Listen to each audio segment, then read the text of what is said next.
بسم اللہ الرحمن الرحیم السلام علیک ایتها الصدیقة الشہیدہ اللہم عجل لولیک الفرج والعافیة والنصر واجعلنا من اعوانه وانصاره اما بعد فقد قال الله تبارك وتعالى في محكم كتابه ومتقن خطابه بسم الله الرحمن الرحيم ألم تر كيف ضرب الله مثلا كلمة طيبة كالشجرة طيبة أصلها ثابت وفرعها في السماء صدق الله العلي العظيم صلوات الله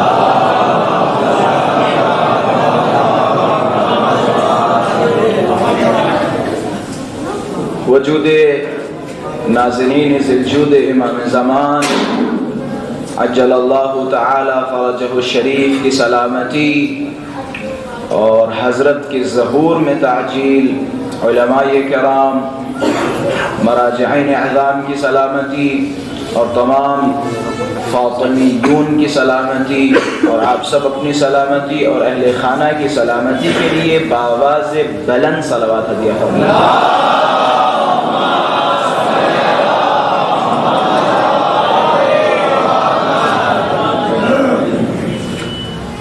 سب سے پہلے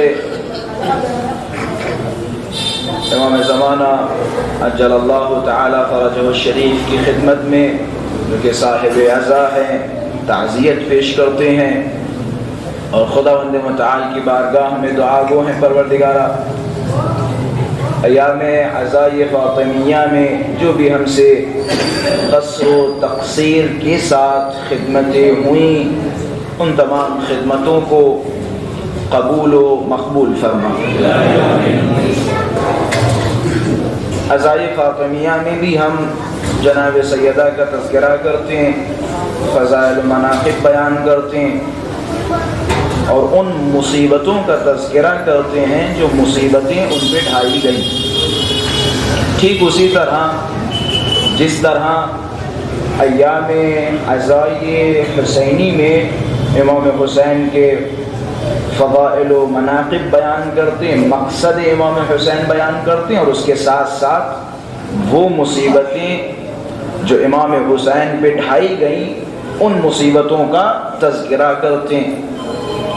وہاں پہ بھی ماتم کرتے ہیں اور یہاں پہ بھی ماتم کرتے ہیں، وہاں بھی امام حسین پہ گریہ وزاری کرتے ہیں، یہاں جناب سیدہ پہ گریہ وزاری کرتے ہیں۔ لیکن ایام عزائے حسینی اور ایام عزائے فاطمیہ میں ایک چھوٹا سا فرق ہے۔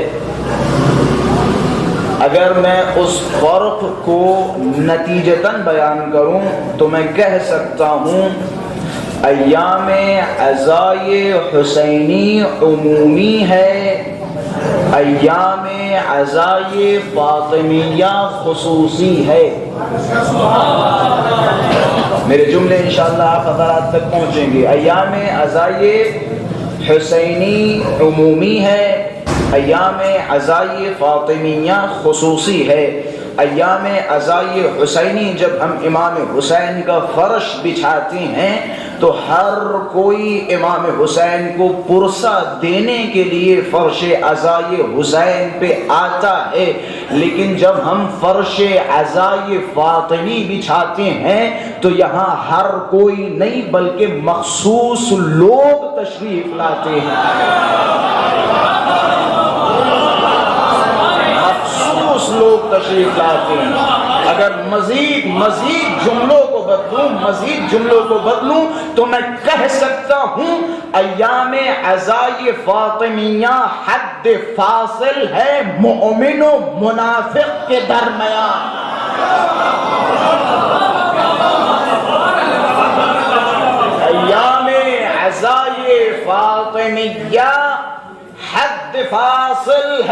حد فاصل جو فرق پیدا کرتی ہے مومن اور منافق کے درمیان.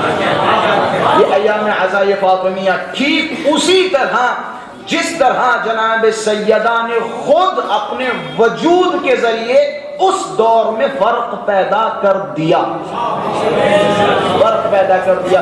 سوال اٹھتے ہیں نا، جناب سیدہ نے احتجاج کیا، فدق کے حوالے سے احتجاج کیا، اپنی قربانی پیش کی امامت کو بچانے کے لیے. یہ سارے مقاصد آپ سنتے رہتے، لیکن میں ایک نتیجہ آپ حضرات کے سامنے بیان کر رہا ہوں، اور اس نتیجے کا پورا ذمہ دار بندہ خیر ہے.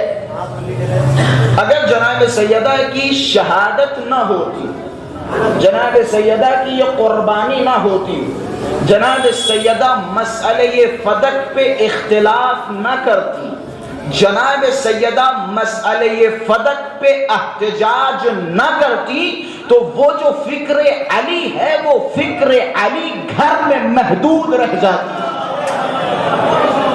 میں مزید اس کی وضاحت کر رہا ہوں. فکر علی ہم تک نہ پہنچتی. جناب سیدہ نے اختلاف کر کے، جناب سیدہ نے احتجاج کر کے، فدق کا اپنا حق مانگ کے گویا بتا دیا کہ اس دور میں دو مکتبہ فکر تھے، ایک کے بانی خلفاء تھے، دوسرے مکتبہ فکر کے بانی علی ابن ابی طالب تھے.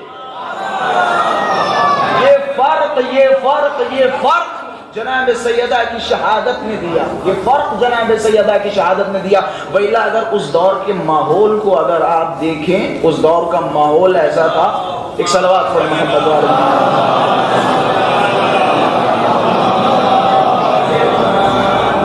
جناب سیدہ نے اپنے قربانی کے ذریعے، جناب سیدہ نے اپنے وجود کے ذریعے، جناب سیدہ نے اپنے احتجاج کے ذریعے لوگوں کے دلوں کو منقلب کر دیا، لوگوں کے دلوں میں انقلاب پیدا کر دیا، لوگوں کو بتا دیا. یہ مت سوچو کہ ایک مکتبہ فکر تھا، نہیں، دو مکتبہ فکر تھے. ایک مکتبہ فکر کی جس کی بنیاد علی سے تھی، دوسرا مکتبہ فکر ان لوگوں کے پاس تھا جنہوں نے ہمارا حق چھینا، جنہوں نے ہم پہ ظلم و ستم ڈھایا. یہ جناب سیدہ سلام اللہ علیہا کی شہادت کے ذریعے ظاہر و واضح و روشن ہوا. پہلا میں نے کہا تھا نا کہ وہ دور ایسا تھا، بڑے سے بڑے حوادث ہو جاتے تھے، دبا دیے جاتے تھے. خالد بن ولید خدا لعنت کرے، ایک صحابی کو مار دیا. دیکھیں کتنے بڑے بڑے قصے دبا دیے جاتے تھے. ایک صحابی کو مار دیا، خبر اڑی کہ فلاں نے صحابی کو مار دیا، صحابی کو مار دیا. صحابی اتنی بڑی عظمت کا حامل ہے، رسول کا صحابی، اسے مار دیا گیا. دیکھیں کتنا کنٹرول تھا ان لوگوں کا. کہ کس نے کہا خالد بن ولید نے مارا، کہ پھر کس نے، کہ جنات نے مارا. کیا کہا؟ جنات نے مارا. پورے مدینے میں خبر اڑی خالد بن ولید نے بیچارے نے کہا مارا، جنات نے مارا. یہ دبدبا تھا، یہ ان کا کنٹرول تھا. میں کہتا سب کچھ چھوڑو. غدیر میں کتنے لوگ تھے؟ کتنے لوگ تھے غدیر میں؟ سوال ہے. چلے میں شیعوں کی باتوں کو چھوڑتا ہوں، برادران کی باتوں پہ آتے ہیں. فخر رازی، علامہ امینی رحمۃ اللہ علیہ کتاب الغدیر میں بیان کرتے ہیں، فخر رازی کے قول کو نقل کرتے ہیں. فخر رازی کہتے ہیں غدیر میں کم سے کم 80,000 کا مجمع، زیادہ سے زیادہ 1,20,25 کا مجمع. ہم مانتے 1.25 لاکھ، خیر میں فخر رازی کی بات کو مانوں. کم سے کم 80,000. یہ فخر رازی بیان کر رہے ہیں علی کی مظلومیت. کہتے ہیں اگر دونوں روایتوں کو جمع کیا جائے تو یہ کہہ سکتے ہیں 1 لاکھ کا تو مجمع تھا ہی تھا، 1 لاکھ کا مجمع تو تھا ہی تھا. لیکن علی کی مظلومیت کی انتہا. کہتے ہیں غدیر 1 لاکھ لوگوں نے دیکھا سنا. رسول نے امیر المومنین کو بلند کر کے فرمایا من کنت مولا فہذا علی مولا. 1 لاکھ لوگوں نے دیکھا اور سنا. یہ فخر رازی کے جملے ہیں. لیکن آج جب ہم کتابیں اٹھاتے ہیں اور کھولتے ہیں تو حدیث غدیر کے راوی 100 سے زیادہ نظر نہیں آتے. میں بات کیا کر رہا تھا؟ اتنا روب، اتنا دبدبا، اتنا کنٹرول تھا کہ دھیرے دھیرے سب کچھ یہ مٹاتے چلے جا رہے تھے، سب کچھ مٹاتے چلے جا رہے تھے. یعنی جس علی کی ولایت کی گواہی لاکھ سوا لاکھ لوگوں نے سنی ہو، ان کا ڈر خوف ایسا تھا جس سے پوچھتے تھے احمد تم نے سنا؟ ہم بڑی دور کھڑے تھے، فلاں صاحب ہم اندھے تھے، ہم بہرے تھے، ہم لولے تھے، ہم لنگڑے تھے، اور سب بہانے بازیاں، ساری بہانے بازیاں. یہ ان کا خوف تھا، دبدبا تھا، ڈر تھا. لیکن جناب سیدہ سلام اللہ علیہا نے اپنی جان پیش کر کے، اپنے وجود کو خطرے میں ڈال کے، وہ فکر علی جو گھر تک لوگوں نے محدود کر دی تھی اسے دنیا میں اجاگر کر دیا. اس فکر علی کو یہ ہے مقصد سیدہ کونین. اب کسی لفظ کی وضاحت کی ضرورت نہیں ہے، نہ ڈسکس کی ضرورت ہے کہ جناب سیدہ کا مقصد کیا تھا. سب کے اوپر واضح و روشن ہو گیا. جناب سیدہ کا مقصد، جناب سیدہ نے اپنی قربانی پیش کی. خدا نہ کرے کسی کے منہ سے نکل جائے کہ وہ فدق کی وجہ سے، ایسا نہیں. جناب سیدہ نے اپنی قربانی پیش کی امامت کی حفاظت کے لیے، امامت کی بقا کے لیے. ایک صلوات پڑھے محمد وآلہ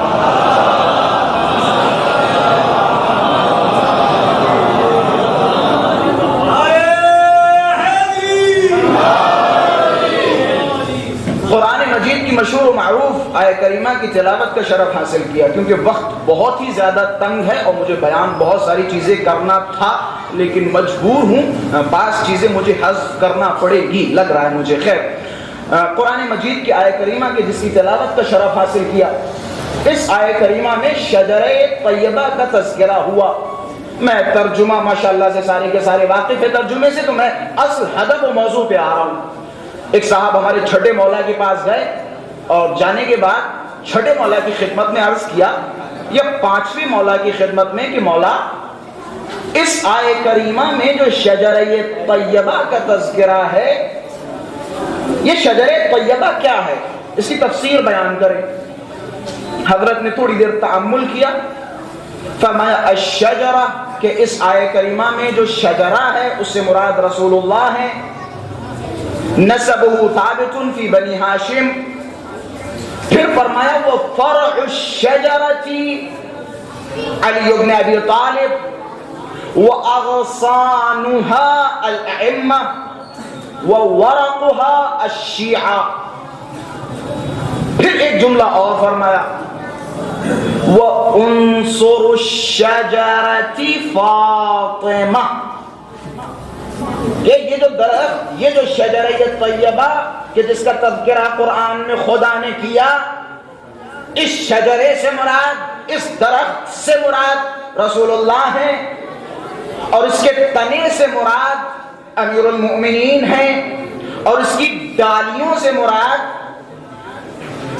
ائمہ اہل بیت ہیں، اور ان کے پتوں سے مراد شیعیان حیدر کرار ہیں.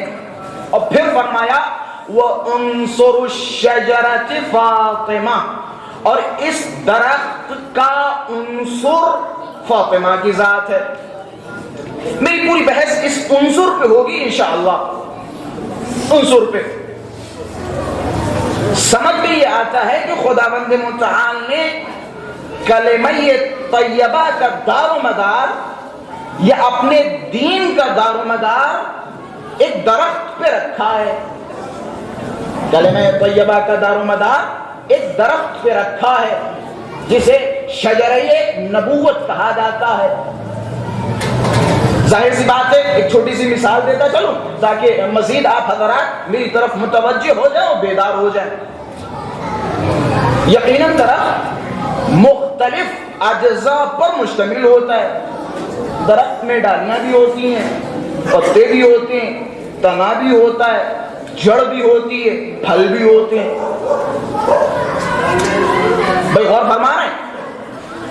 اگر پتا، وہ حدیث یاد رکھیے گا، پتا کون ہے، ڈالی کون ہے، تنا کون ہے، جڑ کون ہے، اور خود درخت کون ہے، یہ ساری باتیں اپنے ذہنوں میں رکھیے گا، پھر انشاءاللہ خوب بہتر آپ سمجھیں گے.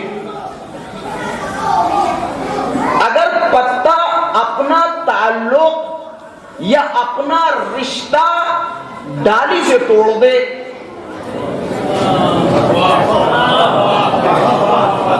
یا پتا ڈالی سے یہ کہے کہ بھیا ہمیں تمہاری ضرورت نہیں ہے، تو ڈالی کا ذرہ برابر بال بھی کا نہیں ہوگا۔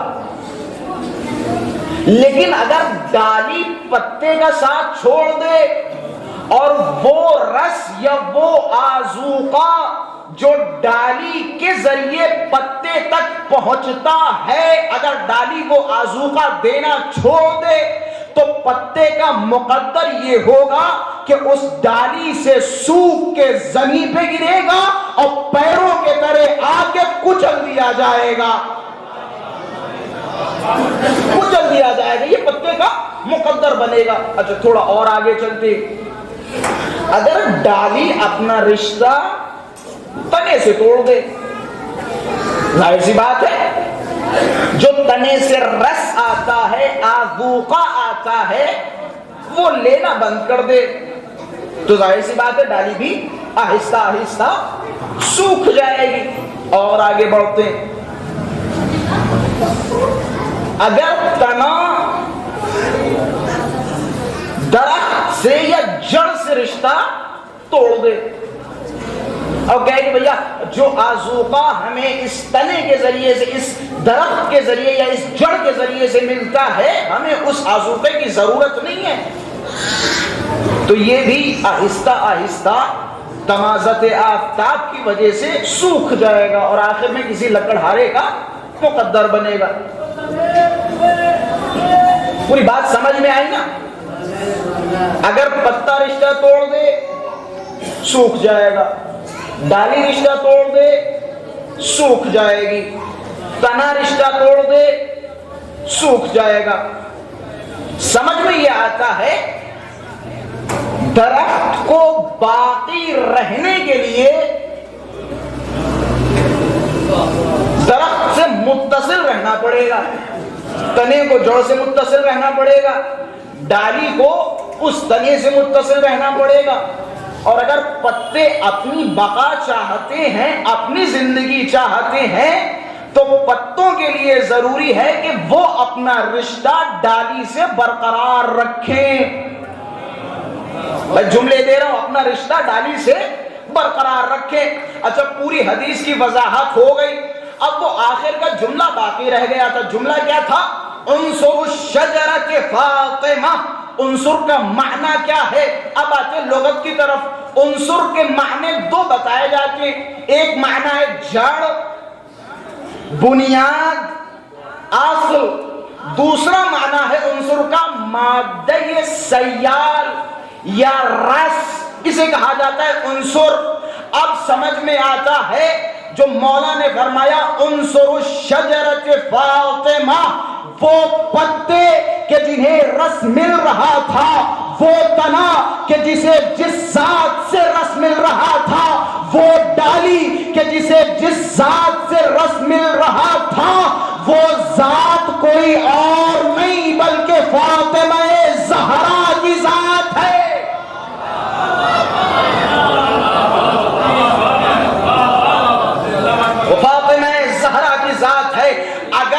اسلام یا اور آگے بڑھوں، نبوت و امامت برقرار رہنا چاہتی ہے تو فاطمہ زہرا سے رشتہ رکھنا ضروری ہے، سیدہ سے رشتہ ضروری ہے۔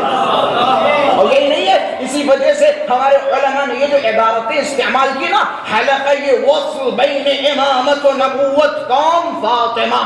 محافظہ نبوت انبیاء کون؟ فاطمہ۔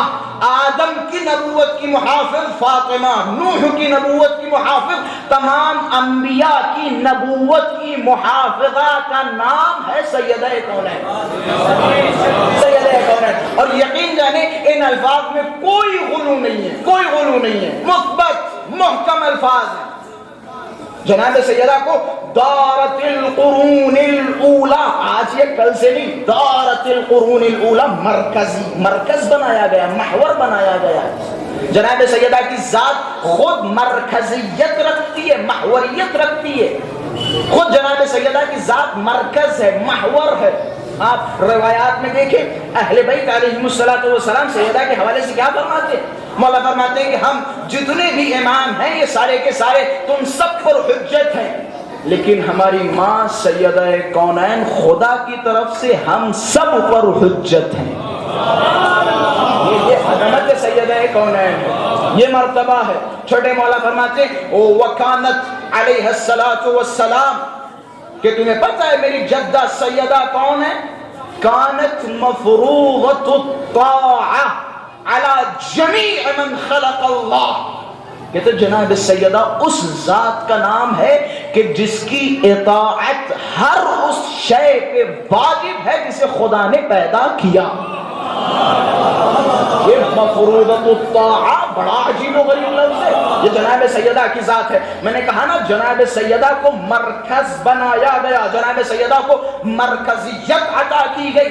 دارت القرون الاولی، آج سے نہیں کل سے نہیں، ہمیشہ سے جناب سیدہ کی ذات مرکزیت کا حامل رہی ہے. خلقت کائنات کا سبب رہی ہے جناب سیدہ کی ذات. جناب سیدہ کی ذات وہ جب مرکزیت کی بات آئی تو میں مشہور جملات بیان کروں، غیر مشہور باتوں سے ممکن ہے ذہن ادھر ادھر چلے جائیں، تو لہذا میں مشہور چیزوں کی طرف زیادہ توجہ دوں گا. حدیث کے ساتھ ماشاءاللہ سے ہماری قوم کا بچہ اگر پڑھتا نہیں تو سنتا ضرور ہے، اور بہت سارے الفاظ ایسے ہیں جو ماشاءاللہ سے بچوں کو حفظ ہے. ابھی میں کہوں گا آگے سنا دیا جائے گا. چادر بچھی، چادر کے نیچے اہل بیت تشریف لائے. اب جب پنجتن چادر کے نیچے آ گئے، جناب جبرائیل نازل ہوئے، یہ دیگر ملائکہ تشریف لائے.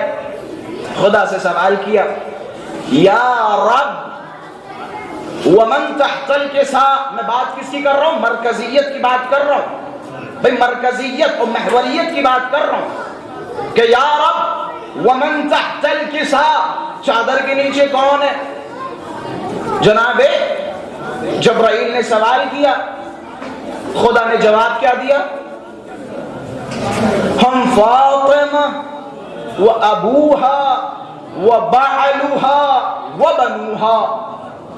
یہ جواب دیا. اچھا یہ سنانا تو ظاہر سی بات ہے آپ لوگ بھی سمجھ گئے ہوں گے کہ صرف یہ سنانا تو مقصد ہے نہیں، کچھ بتانا مقصد ہے.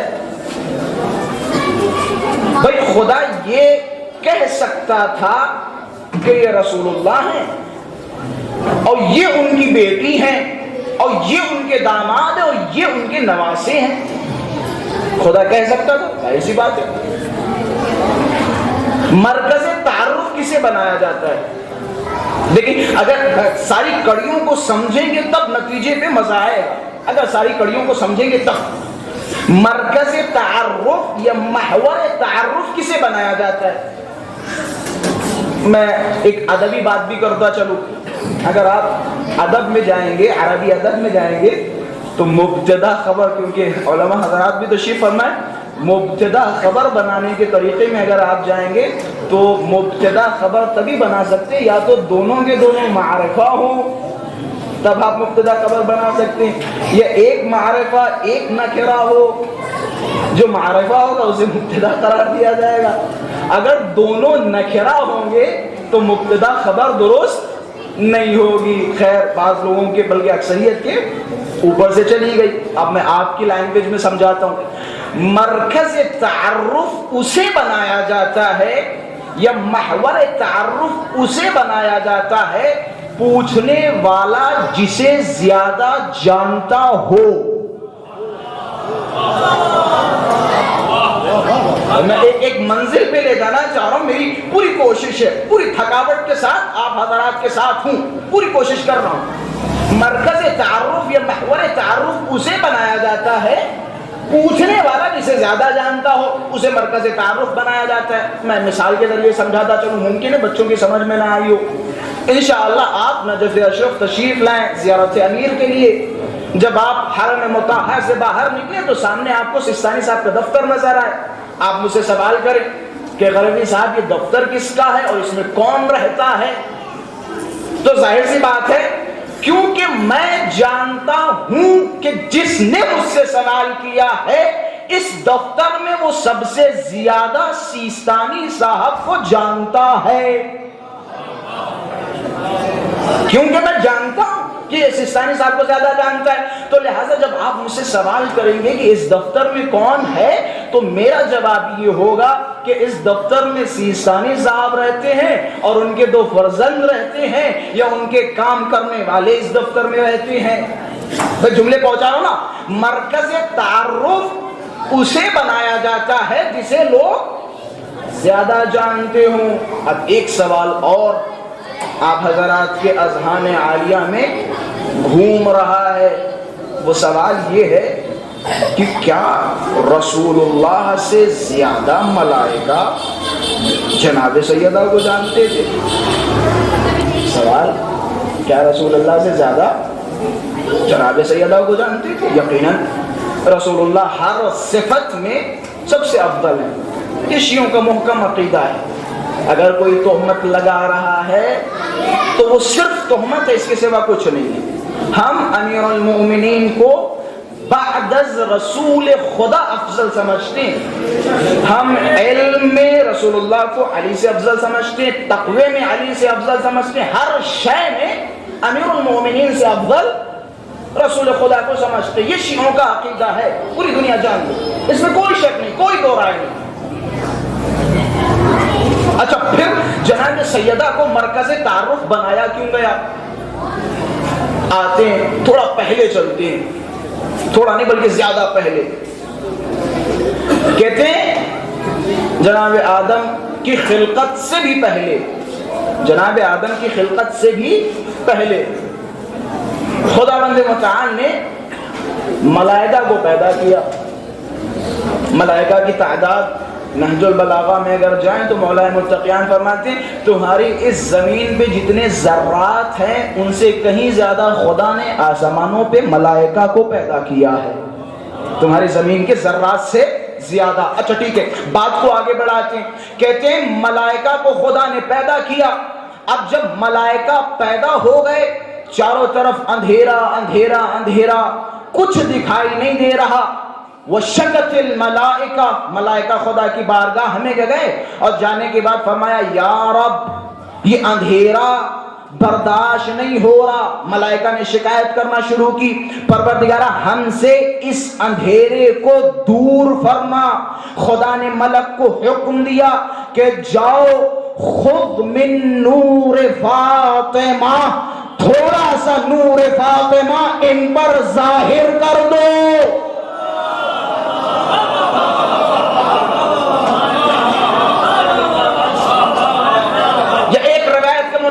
جب ملائکہ نے شکایت کی فاستضاء نور فاطمہ، پورا نور فاطمہ نہیں، کہتے خداوند متعال نے نور فاطمہ کی ایک جھلک ملائکہ کے سامنے پیش کی۔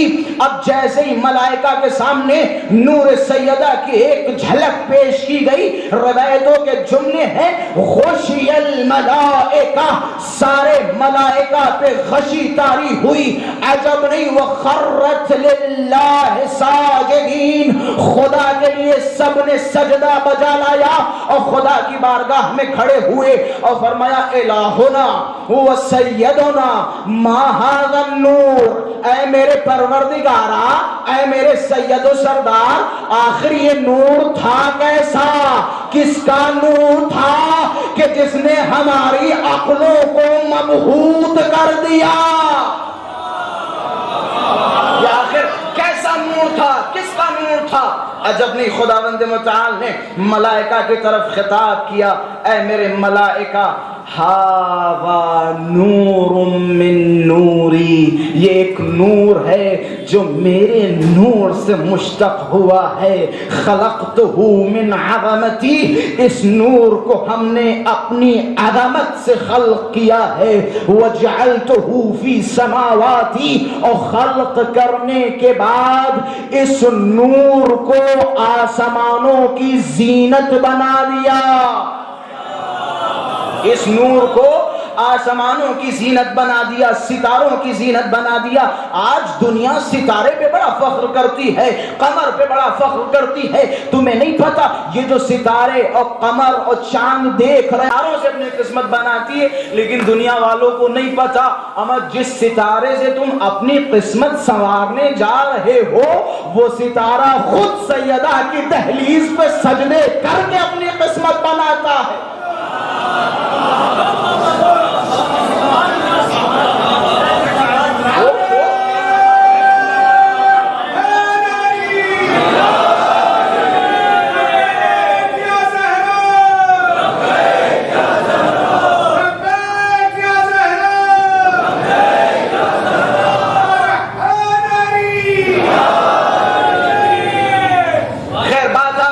کہتے نور فاطمہ کی ایک جھلک ملائکہ کے سامنے پیش کی گئی تھی۔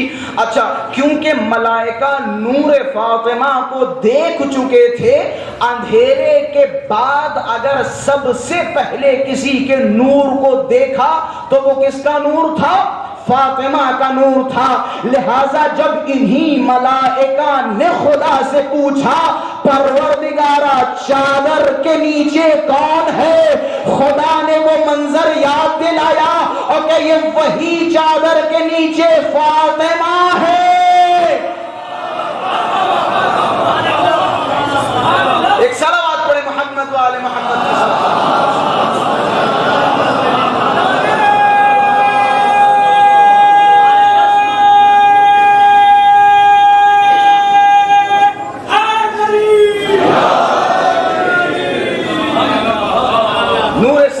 نور سیدہ ایسا نہیں، انبیاء گئے، انبیاء تعجب میں پڑ گئے، رش کرنے لگے نور سیدہ کو دیکھ کے۔ ایک دو چار نہیں، سینکڑوں روایتیں ہمارے پاس۔ یہ جناب آدم کی خلقت کے بعد جب جناب آدم کو جنت میں چھوڑا گیا، جناب آدم جنت میں جاتے جاتے ایک مقام پہ پہنچے۔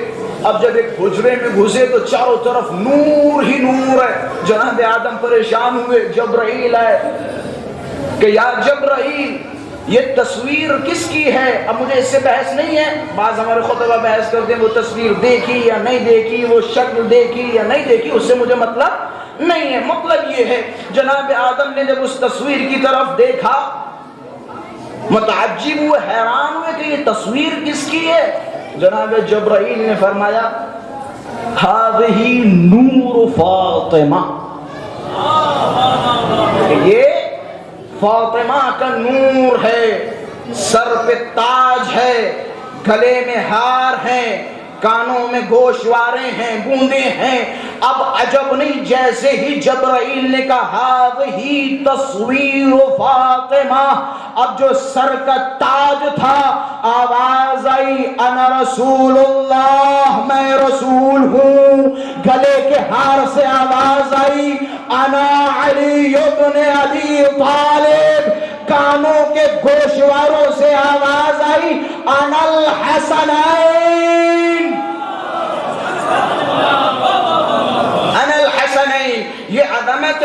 اب جب جناب آدم نے وہ تصویر دیکھی حیران ہو گئے، پریشان ہو گئے۔ اب جب وہاں سے نکلے، اب یہاں سے تھوڑا سا میں اپنی خطابت والے انداز میں بھی کہوں گا، حالانکہ یہ الفاظ موجود ہیں۔ جناب آدم کو بلایا جناب جبرائیل نے کہ آدم کہاں جا رہے ہو؟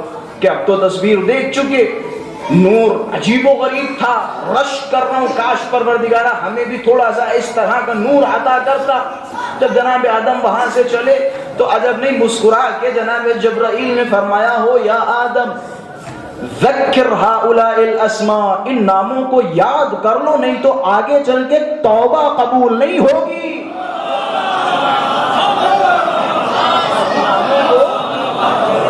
یاد کر لو، ان ناموں کی بڑی بڑی ضرورت پڑے گی، یہ نام بڑے کام آئیں گے۔ اور ویسا ہی ہوا، جناب آدم زمین پہ آئے 300 سال تک، بنا بر روایت علامہ باقر مجلسی فرماتے 300 سال تک جناب آدم و حوا میں جدائی رہی۔ بعض محققین کے نتائج میں بیان کر رہا ہوں، اس موضوع پہ میری کوئی خاص تحقیق نہیں۔ بعض علماء فرماتے ہیں کہ جناب آدم ہندوستان میں تھے اور جناب حوا جو ہے وہ عرب کی زمینوں پہ تھیں۔ علماء بیان کرتے خیر اس سے بحث نہیں ہے اور اس پہ بحث کر کے کوئی خاص نتیجہ بھی ملنے والا نہیں ہے، اسے مطلب نہیں ہے. لیکن جناب آدم ڈھونڈتے ڈھونڈتے ڈھونڈتے ڈھونڈتے عراق پہنچے، مسجد کوفہ میں پہنچے. وہ جب انشاءاللہ آپ حضرات زیارت کے لیے تشریف لے جائیں گے تو ایک مقام ہے، مقام حضرت آدم علیہ السلام، جہاں جناب آدم نے نماز ادا کی اور ادا کرنے کے بعد خوب روئے گڑ گڑائے. پھر جناب جبرائیل آیا اور کہ وہی یاد کر لو جو تم سے کہا گیا تھا، جو تم نے وہاں دیکھا تھا. پھر جناب آدم نے ہاتھوں کو بلند کیا. عجب نہیں، خداوند متعال کی بارگاہ میں فرمایا اے میرے محمود، خدا تجھے واسطہ ہے محمد کا، علی کا، فاطمہ کا، حسن حسین کا.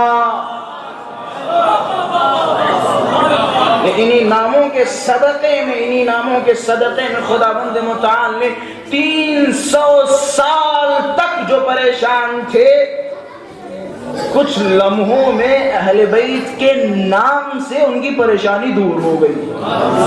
یہ برکت ہے اہل بیت کی. میں نے کیا بیان کیا تھا؟ دارت القرون الاولی. آج کل پرسوں یا پھر وہ جو زمانہ آپ پڑھتے ہیں صرف اس زمانے میں سیدہ کے کمالات اور معجزات نہیں ہے. دارت القرون الاولی، جب سے یہ کائنات ہے جگہ جگہ آپ کو انوار اہل بیت نظر آتے رہیں گے. انوار اہل بیت. ابراہیم آئے، ابراہیم نے دیکھا پروردگارا یہ نور کس کا نور ہے؟ کس کا نور ہے؟ کہ خبردار ابراہیم خبردار، نسلوں تک یہ بات منتقل کرنا، ان نوروں کو ہم نے اپنے جلال و عظمت سے پیدا کیا ہے. رشک کرنا لیکن ان جیسا بننے کی تمنا نہ کرنا.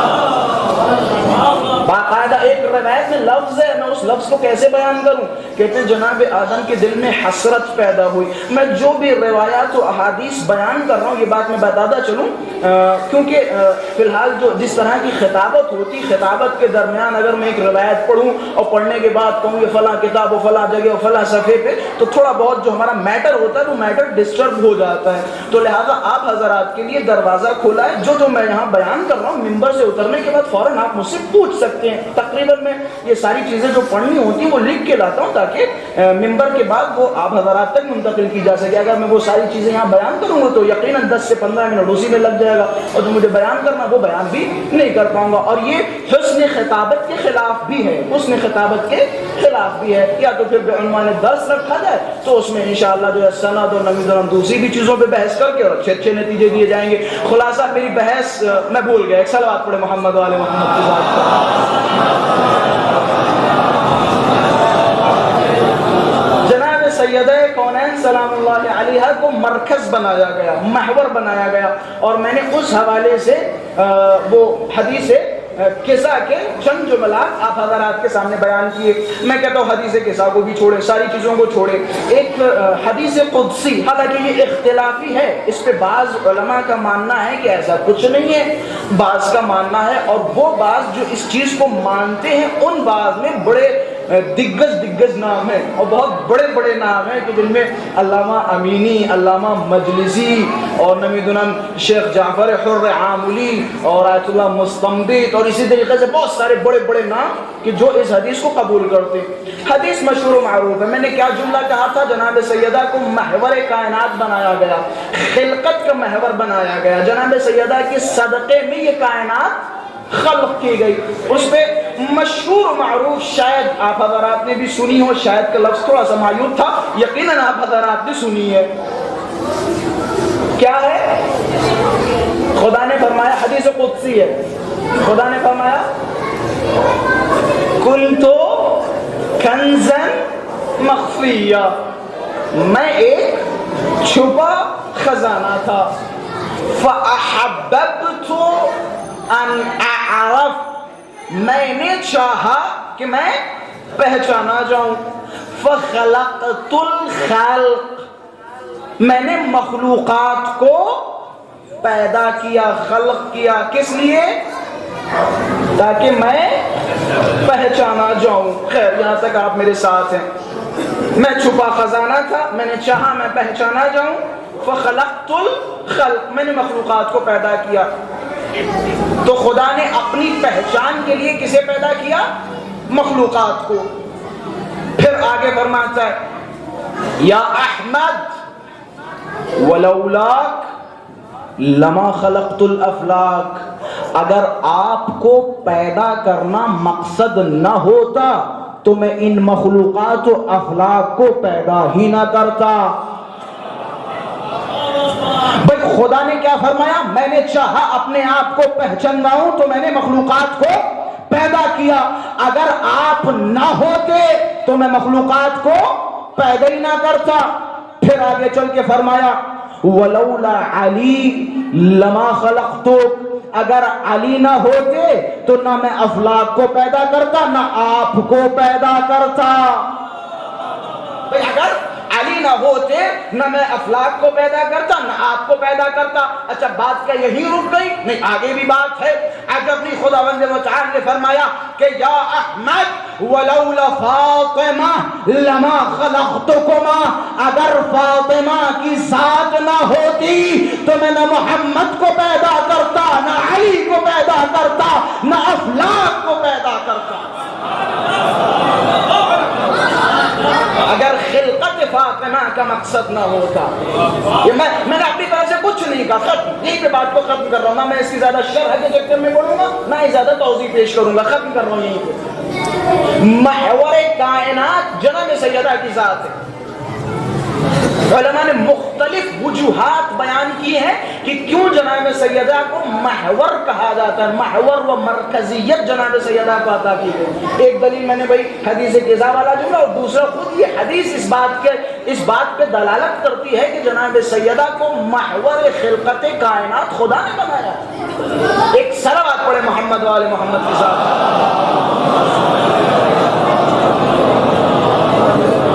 تو عزیزان محترم، یہ عظمت ہے جناب سیدہ کونین کی، یہ عظمت ہے جناب سیدہ کے نور کی. جناب سیدہ کا نور عجیب و غریب، جس نے دیکھا وہ مبہوت ہو گیا، جس نے دیکھا وہ تعجب میں پڑ گیا. اچھا امیر المومنین کے حوالے سے کیونکہ اب نور کی بات آ گئی ہے تو بس آخری نتیجہ اور آپ کی زحمتوں کو تمام کر رہا ہوں. بس آخری نتیجہ جناب سیدہ کے نور کی بات چل رہی تو جہاں پہ میں بھولا تھا وہ نور کا ہی تذکرہ تھا. ابھی یاد آیا وہ نور کا ہی تذکرہ تھا. خیر خان جائیں ادھر سے پکڑو جائیں ادھر سے پکڑو، آنا تھا یہاں پہ آ گیا. ایک صلوات پڑھے محمد والے محمد کے ساتھ.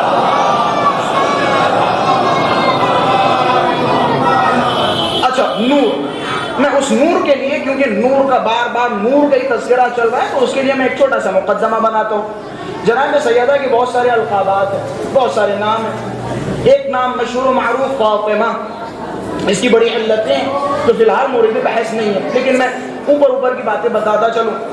پوچھا گیا مولا فاطمہ کو فاطمہ کیوں کہا جاتا ہے؟ سمیت فاطمہ بفاطمہ لأن الخلق فطموا عن معرفتها. فاطمہ کا معنی از مادی فاطمہ یعنی دوری، بریدن یا کاٹنے کے معنی میں، دور یا کاٹنا یا بریدن، اس معنی میں لفظ فاطمہ استعمال ہوتا ہے. کہتے فاطمہ کو فاطمہ اس لیے کہا گیا ہے کہ مخلوقات کو ان کی معرفت سے دور رکھا گیا ہے. یعنی مخلوقات میں وہ مجال نہیں ہے جو فاطمہ کی معرفت حاصل کر سکے، انہیں معرفت سیدہ تک پہنچ سکے. کسی میں حیثیت نہیں ہے. یہ بعض روایتوں میں فرماتے فاطمت عن الطمس، کہتے فاطمہ کو فاطمہ اس لیے کہا جاتا ہے کہ وہ طمس سے رکی ہوئی ہیں. طمس یعنی وہ جو عورتوں کی مخصوص عادتیں ہوتی ہیں وہ جناب سیدہ میں نہیں پائی جاتی. فاطمت عن الطمس.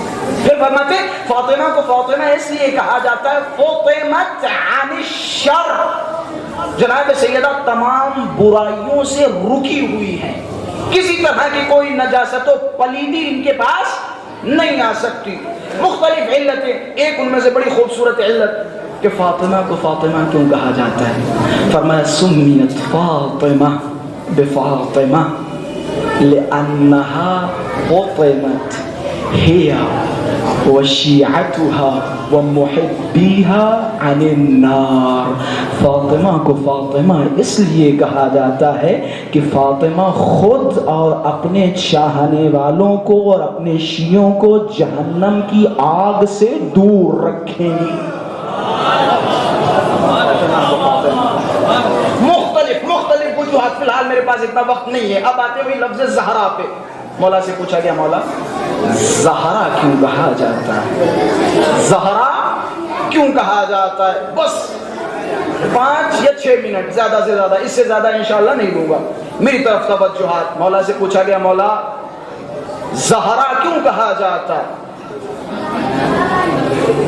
لما سمیت الزہراء زہراء، زہرا کو زہرا کیوں کہا جاتا ہے؟ مولا کے جواب سے پہلے ایک مقدمہ آپ حضرات کی خدمت میں پیش کرنا چاہ رہا ہوں۔ امیر المومنین کی جب آپ زیارت پڑھیں گے یا ماشاءاللہ سے ہمارے بچے جب نعرہ لگاتے ہیں تو ایک لقب مولا کا بیان کیا جاتا ہے، غر المحجلین، قائد غر المحجلین۔ زیارتوں میں بھی یہ لفظ موجود ہے، غر المحجلین کا قائد، قائد یعنی رہبر، قائد۔ اب اس غرہ اور اس محجل کا لفظی معنی بتاتا چلوں۔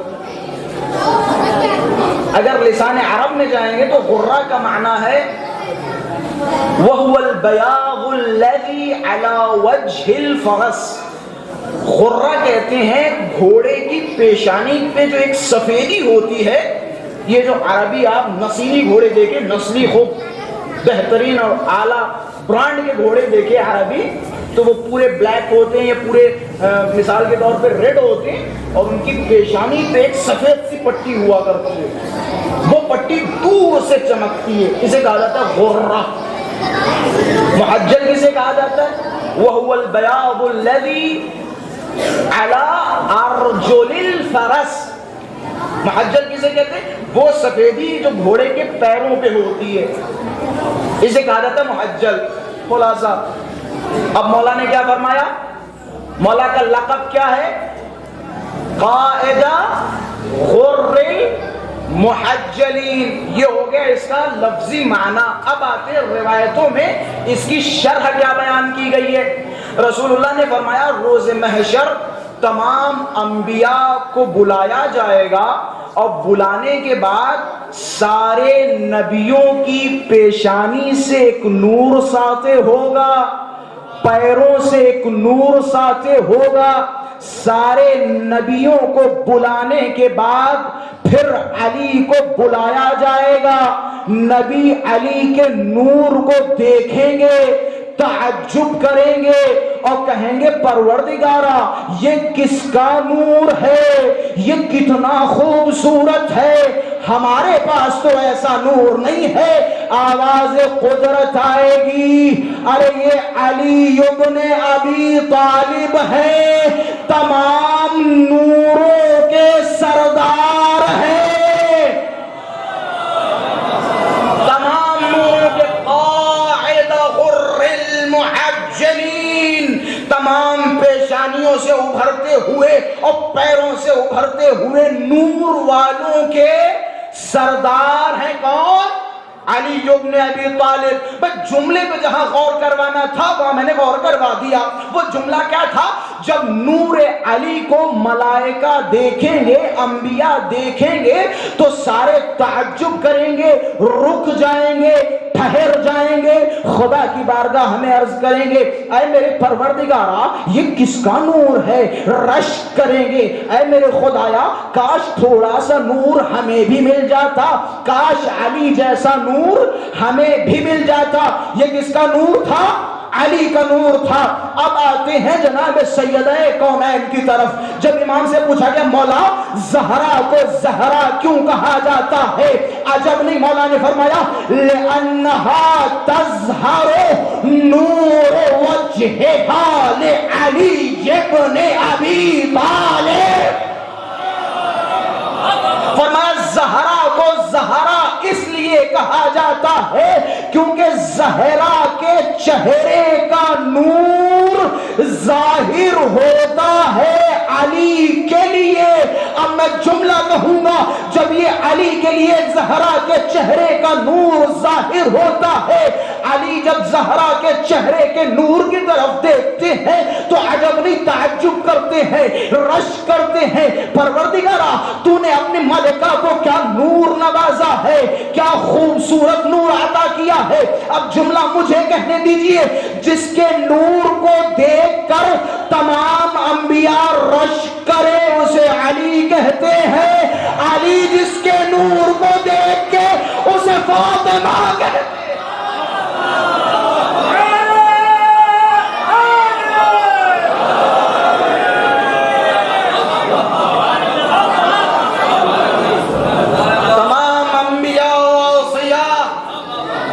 نور کو دیکھ کر رشک کرے اسے نور علی کہا جاتا ہے. علی جس کے نور کو دیکھ کے رشک کرے اسے نور فاطمہ کہا جاتا ہے. یہ عظمت ہے, یہ عظمت ہے مخدوم یہ کونین کی, یہ عظمت ہے سیدہ کونین کی, یہ عظمت ہے سیدہ نساء عالمین کی, یہ عظمت ہے. جناب سیدہ کی عظمتوں سے غافل ہیں. اگر ہم جناب سیدہ کی ساری عظمتوں کو ایک جگہ رکھیں, میں نے ایک جملہ کہا تھا, جناب سیدہ کی معرفت محال ہے, محال ہے, محال ہے. بے شک تمام اہل بیت کی معرفت محال ہے, لیکن جناب سیدہ کا مسئلہ کچھ عجیب و غریب ہے. سارے اہل بیت کی معرفت محال ہے, لیکن اہل بیت میں سے کوئی بھی ایسی شخصیت نہیں ہے کہ جس کے بارے میں یہ کہا جائے وما ادراک ما لیلۃ القدر, تم نہیں جانتے لیلۃ القدر کیا ہے. اور جملے تو سمجھ گئے, جو سمجھ گئے.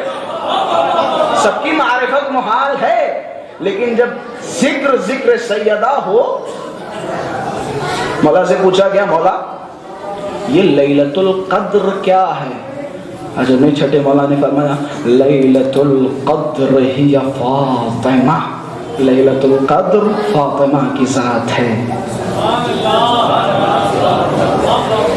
جس طرح تمہارے لیے خدا نے تمہیں مخاطب کر کے فرمایا وما ادراک ما لیلۃ القدر, تم نہیں جانتے لیلۃ القدر کیا ہے, ٹھیک ویسے ہی یہاں پہ وہی جملے آتے ہیں وما ادراک ما فاطمہ, تم نہیں جانتے فاطمہ کی ذات کیا ہے. سیدہ کی معرفت, شکر کریں ہم اتنی ہی معرفت پہ راضی ہیں. ہمارے پاس جتنی معرفت جناب سیدہ کی یقیناً ہم دعا ہوئے پروردگار مزید معرفت سیدہ عطا فرما. کم سے کم اتنی معرفت کہ جب جناب سیدہ کا نام ہمارے سامنے آئے تو ہماری آنکھوں سے آنسو نکلنے لگے. کم سے کم معرفت, کم سے کم جناب سیدہ کی اتنی معرفت ہو جائے کہ جب بھی ہم کوئی گناہ کرنے جائیں تو جناب سیدہ کا تصور آ جائے. کم سے کم اتنی معرفت, اتنی محبت کہ ہمارے دلوں سے ہر طرح کی عیبی و پلیدی و قصر و تقصیر نکل جائے. کم سے کم یہ محبت سیدہ نساء عالمین میں محو ہو جائے. کم سے کم یہ معرفت خدا ہمیں عطا فرمائے. ذات جناب سیدہ کی میں نے شروع میں ایک جملہ کہا تھا, بس میں اپنی منزلوں کی طرف آ رہا ہوں. شروع میں ایک جملہ کہا تھا نا کہ ایام عزائی فاطمیہ کیا ہے, خصوصی ہے. خصوصی, خصوصی کا مطلب سمجھتے, خصوصی پرائیویٹ ہے, پرائیویٹ سمجھے.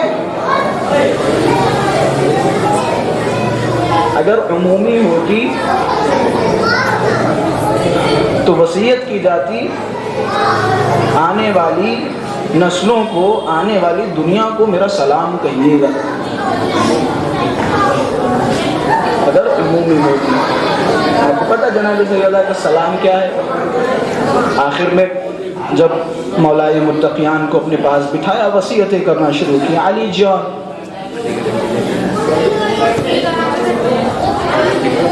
علی جان میرے ننھے بچوں کا خیال رکھنا. علی جان مجھے رات میں کفن دینا, رات میں غسل دینا. علی جان مجھے رات کے اندھیرے میں دفن کرنا. علی میرے جنازے پہ ان لوگوں کو آنے نہ دینا جنہوں نے مجھے اس حال تک پہنچایا. میں مسائب بڑے مختصر پڑھتا ہوں, میں مختصر مسائب پڑھوں گا, لیکن میں آہستہ آہستہ مسائب کی منزل کی طرف آ رہا ہوں. قربان جاؤں آپ کی ان آنکھوں پر اور آپ کی آنکھوں سے نکلنے والے آنسوؤں پر. سیدہ ان آنسوؤں کو قبول فرمائے. خدا ہماری ماں سیدہ کو ہم سب سے راضی و خشنود فرما. ایک وصیت, 2 وصیتیں بیان کروں گا. ایک وصیت مولا کو قریب کیا کہ علی جان, یا علی ابلغ ولدی منی السلام الی یوم القیامہ. علی جان قیامت تک آنے والے میرے بچوں کو میرا سلام کہنا.